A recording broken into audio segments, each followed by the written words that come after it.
खबर कूच बिहार से है। जेएनके स्कूल के बाहर सोमवार को उच्च माध्यमिक परीक्षा के पहले दिन तृणमूल छात्र परिषद और एआईडीएसओ कार्यकर्ताओं के बीच जबरदस्त झड़प हो गई। दोनों पक्ष एक दूसरे के खिलाफ आक्रामक हो गए, जिसमें परीक्षा केंद्र के बाहर तनाव फैल गया और परीक्षार्थी भयभीत हो गए। जानकारी के अनुसार एआईडीएसओ कार्यकर्ता पदाधिकारियों की मदद के लिए स्कूल के बाहर एकत्रित हुए थे, जबकि टीएमसीपी कार्यकर्ता भी वहीं पर परीक्षार्थियों को फूल और कलम देकर शुभकामनाएं देने के लिए पहुंचे थे। इसी कार्यक्रम को लेकर दोनों पक्षों में बहस बढ़ गई और विवाद हिंसक झड़प में बदल गया।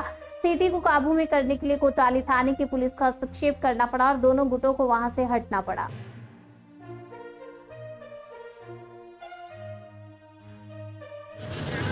ভবিষ্যৎ গড়ার প্রথম পরীক্ষা উচ্চ মাধ্যমিক পরীক্ষা এবং মাধ্যমিক পরীক্ষার থেকে মাধ্যমিক ভালো পরীক্ষা দিয়ে তারা উচ্চ মাধ্যমিক পরীক্ষা আজকে আমরা সারা রাজ্য জুড়ে আপনারা প্রতিবারই জানেন মাননীয় মুখ্যমন্ত্রী মমতা বন্দ্যোপাধ্যায় এবং আমাদের প্রিয় সাংসদ অভিষেক বন্দ্যোপাধ্যায়ের নেতৃত্বে তাদের অনুপ্রেরণায় আমরা রাজ্যের প্রত্যেকটি স্কুল কলেজের সামনে আমরা দাঁড়িয়ে রয়েছি। প্রত্যেকটা স্কুলে পরীক্ষার্থীরা পরীক্ষা দিয়ে যাচ্ছেন, তাদেরকে তৃণমূল ছাত্র পরিষদের পক্ষ থেকে শুভেচ্ছা জ্ঞাপন করা হচ্ছে এবং পরীক্ষার সামগ্রীর জল থেকে শুরু করে এবং ফুল দিয়ে তাদের শুভেচ্ছা বিনিময় করা হচ্ছে, যাতে ভবিষ্যৎ গড়ার সোপান এই উচ্চ মাধ্যমিক পরীক্ষা তারা যাতে ভালো হয়, সফল হয়।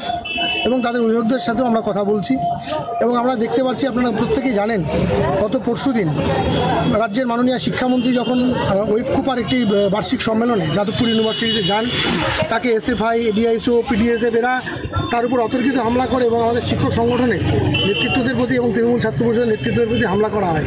তাদের এই হামলার আমরা ধিক্কার জানাই।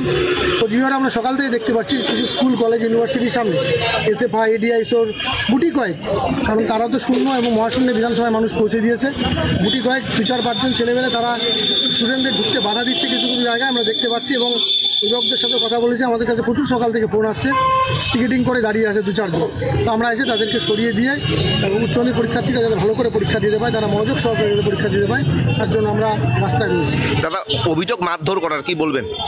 না, আমরা তো সকাল থেকেই আমরা ভেবেছি তারা যে ভাষায় বোঝে সেই ভাষায় আমরা উত্তর দেবো।